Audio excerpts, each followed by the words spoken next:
guys, sa video ito guys, isi-share ko na naman sa inyo yung aking napag-aralan guys regarding sa kung paano nga ba tayo maligtas. Ano nga ba yung proseso para sa kaligtasan guys. Ang pinag-uusapan natin dito guys ay yung kaluluwa natin guys. Kung paano nga ba maligtas yung kaluluwa natin para pagdating ng araw na nasa kabilang buhay na tayo guys, tatanggapin tayo ng Diyos doon sa langit at pagkalooban tayo ng buhay na walang hanggan. Ano nga ba yung dapat nating gawin guys para tayo ay maligtas? Base dito sa Bible guys, nabasa ko dito sa Bible, sabi nga, kailangan tanggapin natin si Jesus Christ sa buhay natin bilang tagapagligtas. Sumampalataya tayo kay Jesus Christ dahil siya ang Savior natin. Nakalagay dito sa Bible, basahin nyo yung Juan chapter 14 verse 6, sabi ni Jesus Christ, "Ako ang daan at ang katotohanan at ang buhay. Sino man ay di makaparoroon sa Ama kundi sa pamamagitan ko." O di ba? Kaya kailangan talaga guys i-accept natin si Jesus Christ sa buhay natin kasi siya nga ang Savior. Ang tanong ko sa inyo, ligtas na ba tayo kung tatanggapin natin si Jesus Christ sa buhay natin bilang tagapagligtas? O syempre ligtas na tayo guys kasi siya nga yung Savior natin, itinanggap na natin siya sa buhay natin. Ligtas na tayo, pero hindi pa doon nagtatapos guys ang proseso ng kaligtasan. Paano nga ba tayo maliligtas kung hindi tayo pa nagsisi sa mga kasalanan natin? Kaya kailangan nating magsisi muna sa mga kasalanan natin pagkatapos nating i-accept si Jesus Christ sa buhay natin.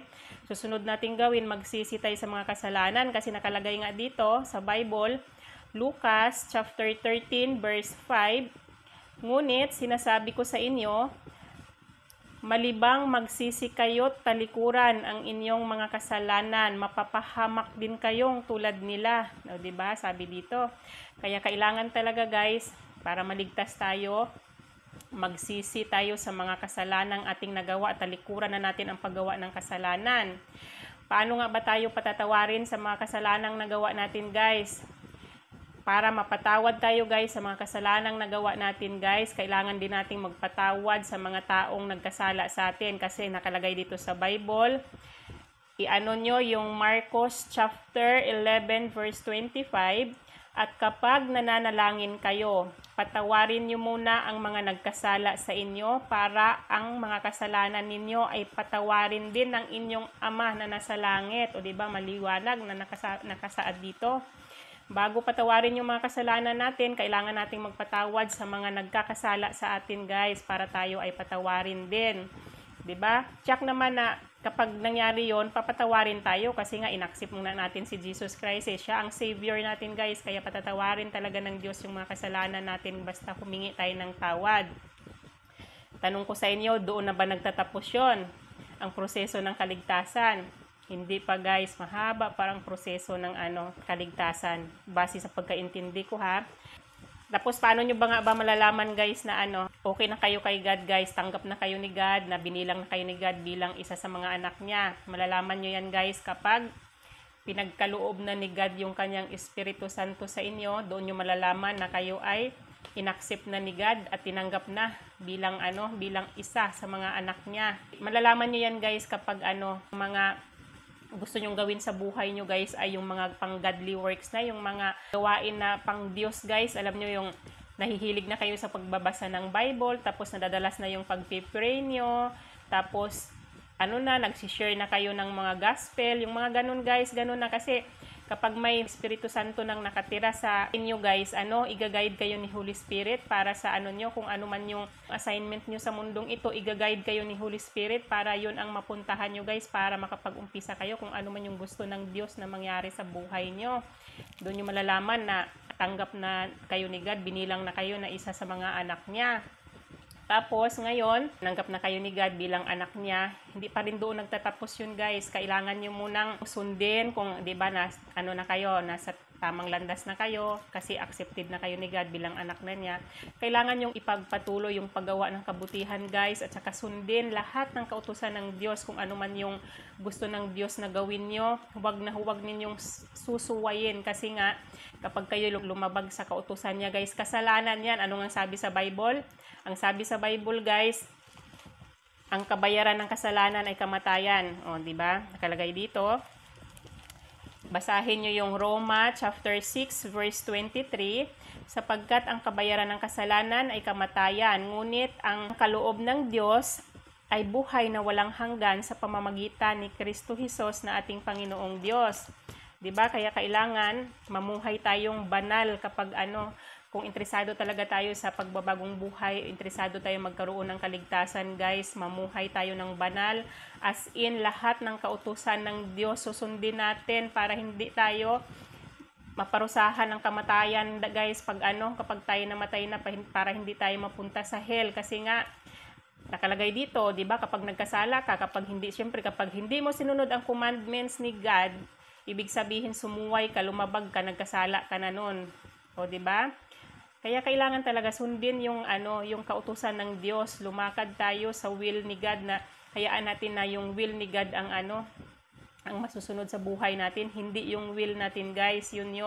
Tingin nyo ba hanggang doon na lang yun magtatapos? Hindi pa, guys, kasi syempre hahayaan ba ni Satan na ganun-ganun na lang kadali ang pag-akyat nyo sa langit? Syempre hindi.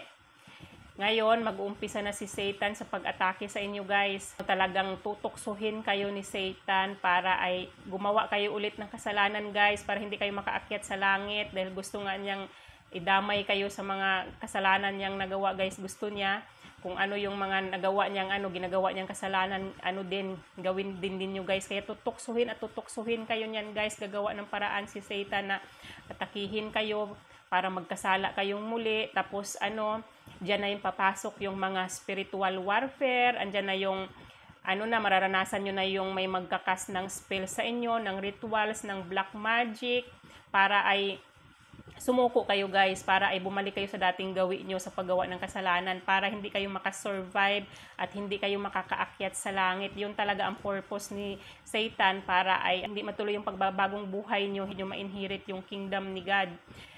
Kaya kailangan, guys, kung desidido kayo sa pagbabagong buhay at gusto nyo magkaroon ng kaligtasan, guys, kailangan mahigpit talaga kayong pananampalataya sa Diyos, at saka lakasan nyo yung loob nyo para mapaglabanan nyo yung mga spiritual warfare. At saka kailangan nga may pananampalataya sa Diyos, kailangan prayers, guys, hindi nawawala yung prayers, guys, at saka guys, armor of God, yun ang nyo sa buhay nyo para makasurvive kayo sa lahat ng mga dadanasin nyo, guys, na ipoproject sa inyo ng kampo ng kadiliman, guys. Kasi yan ang mangyayari talaga kapag gusto nyo ng kaligtasan, gusto nyo ng magbagong buhay at para magkaroon ng kaligtasan. Hindi madali, guys, madami pa kayong dadanasin. Kailangan lang ninyo ng tibay ng loob, at saka mahigpit na pananampalataya sa Diyos. Kasi hahayaan ni God na mararanasan nyo yung mga ganun, guys. Kasi siyempre susubukin ni God yung faith nyo sa Kanya, kung hanggang saan kayo mananampalataya, kung talagang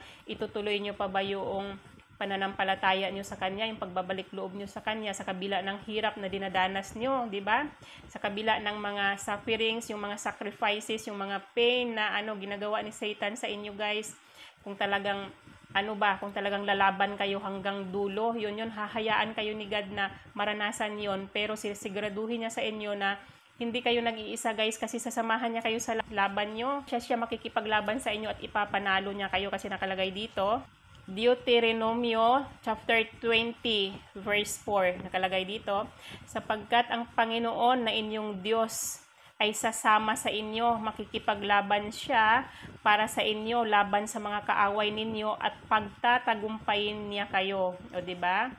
Sasamahan tayo ni God sa laban natin, dahil ang laban niya yan, guys, hindi yan sa atin, guys. Talagang kailangan lang natin isubmit sa Kanya, guys, yung sarili natin, guys, para siya na ang bahala makipaglaban sa lahat ng laban natin, guys. Hindi madali, sinasabi ko sa inyo, hindi madali, kasi ako nga mula nung nag-decide ako na magbagong buhay, mula nang nag-decide ako na i-accept si Jesus Christ sa buhay ko bilang tagapagligtas at sundin yung mga kautusan ni God sa akin. Ang hirap ng dinadanas ko, guys, ilang years na puro mga mga spiritual warfare yung dinadanas ko. Kaya talagang mahigpit yung pananampalataya ko, guys, kasi yun lang naman ang nakamabisang sandata, guys, para mapagtagumpayan natin si Satan at saka yung mga demons niya, guys. Yung strong faith talaga natin kay God, at saka prayer, guys, yung armor of God, yan talaga yan. Kaya para pag nasa kabilang buhay na tayo, guys, maligtas tayo guys. Matatanggap tayo sa langit at pagkalooban tayo ng Diyos ng ng buhay na walang hanggan ang ipagkakaloob sa atin ni God kapag nakasurvive tayo at naipasa natin yung mga pagsubok natin guys dito sa lupa guys. Yun ang sa atin ni God, yun ang promise niya, pagkalooban tayo ng buhay na walang hanggan. Doon guys, masarap na ang buhay doon guys kasi nakalagay dito sa Bible.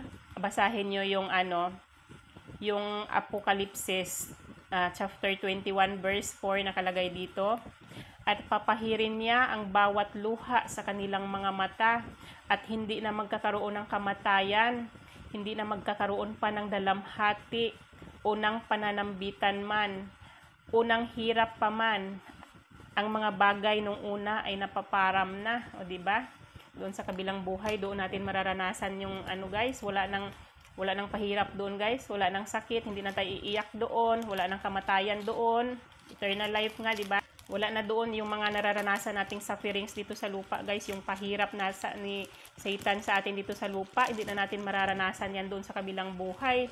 Kaya talagang kailangan natin pagtrabahuan guys yung yung kaligtasan natin. Kung gusto nating maligtas balang araw kapag namatay na tayo guys, gusto nating ma-inherit yung kingdom ni God, pagtrabahuan natin yung kaligtasan natin guys. Hindi naman porkit tinuro ko sa inyo, hindi naman porkit sinabi ko guys ay basta-basta na lang kayong maniwala. Kailangan nyo pa rin magbasa ng Bible nyo guys. Kailangan nyo pa rin mag-research kasi ang Bible yan ang katotohanan guys. Hindi porket sinabi ko, sinabi ng ibang preacher, maniniwala na kayo dahil iba-iba naman ang turo, di ba? Iba-iba ang turo. Kailangan nyo pa rin magbase sa Bible. Kaya suggestion ko sa inyo kung gusto nyo ng malaman ang katotohanan, basahin nyo rin sa Bible para para mapatunayan nyo kung totoo talaga yung mga sinasabi ng mga nangangaral na tulad namin guys. Yun lang guys, hanggang dito na lang yung aking video guys. Sana may natutunan kayo sa araw na to. Yun lang, bye bye, God bless you all. Bye bye.